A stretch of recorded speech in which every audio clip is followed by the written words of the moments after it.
the Bob Mills Weather Center, the Oklahoma weather expert, Travis Meyer. Hey, I know this is weird to say because it was only 84 degrees today, but you better be getting ready for winter. I know that doesn't sound right, but it's really something that's going to be happening before too long. This Saturday, we will have our storm teams, our meteorologists, all collected together. Bob Mills Furniture, that's coming up here on Veterans Day. So if you're going to be out and about, 10 a.m. to noon, we are going to be there. We hope you come out and say hi. We're going to talk winter weather and get you prepared and have ideas for you as well. So again, if you get the opportunity, we'd love to see you this coming Saturday on Veterans Day from 10 a.m. to noon at Bob Mills Furniture. All right, here's a look as we're walking down the road, Bartlesville. Hannah took this picture. We just talked about it with Emery just a little bit ago. It's a beautiful, beautiful time of the year. So many people be able to take some gorgeous pictures. This is out of Langley, and again, just much in northeast Oklahoma. Doing okay. This wasn't a fantastic year, but it is a good year in several areas. All right, today, wow, it was hot out west. Hollis, 95 degrees today. 95.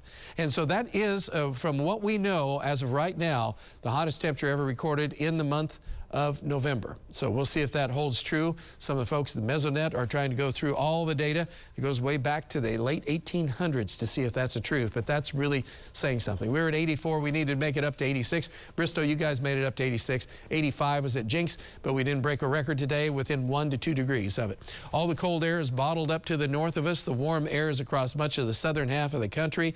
And you can kind of tell the difference. From north to south, what's going on. It's 91 in Phoenix today. So what's going on? Well, the Pacific air, that's what's bringing in this mild air. And this could be part of our winter weather forecast, which, by the way, is only about a week and a half away.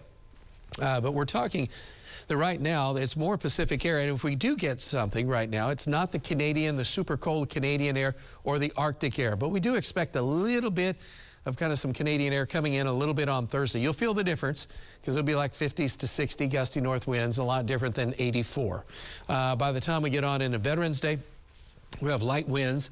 Again, more of a Pacific air mass, so we're going to warm up fairly well. The winds are going to be light, which is going to be awesome. Anytime it's just kind of cool, light winds are always a blessing. And then that will continue on into the beginning of next week. As the systems continue to move from west to east, we're going to just kind of see a quiet pattern for the most part, after we have a slight chance of showers here coming up as we go through our Thursday. But then once we get past that, next week is just relatively quiet and again, pretty nice. We're going to be turning on Christmas lights next week. Yeah, we're getting to that point, so we better prepare for winter, I guess.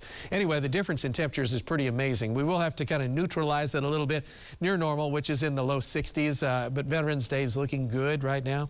And then next week we get a bit of a warm bump, and then there's another cool shot. But really, for this time of year, no massive cold waves are headed our way, and I think we're pretty happy. 78 degrees at this hour.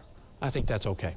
As far as temperatures in the metro, upper 70s to around 80 degrees, 74 right now coming in around Coweta. And most of eastern Oklahoma and even western Oklahoma doing fine. And through the morning hours, not much happening. There is a boundary to the north. Some patchy dense fog could form on the north side of, from Bartlesville up to Coffeyville. We'll be in the 60s, and then that front comes through. Usually we'd have a shower or storm. It's too dry for that. We'll be in the 80s and then 70s with gustier northwest winds coming in behind that front. And then gusty winds tomorrow night. And then on into Thursday, chilly, 40s to near 50 in the morning. I'm saying that even though it's normal. And then some showers will be near Tulsa by Thursday afternoon. Bit on the raw side, so it's not going to be a whole lot of fun Thursday afternoon, especially if you're south and east Tulsa. You have the highest chance of rain. But by Friday and the Veterans Parades and on Saturday looks great. Tonight looks fantastic. That goes to tomorrow, 80 at noon at this time of year. I don't think too many people will probably be too upset with that. And as we look on into Thursday, you see clouds and showers and gusty north winds. So it is going to be a wardrobe morning for you on Thursday, but then back to beautiful fall weather. And Friday night football games a little chilly, but they're looking good as well. And then next week, great fall weather. So again, knock on wood, but it's looking pretty good. Very nice. Yeah. And who's going to complain about 80s? Could be much, much colder this time. Amen. For sure.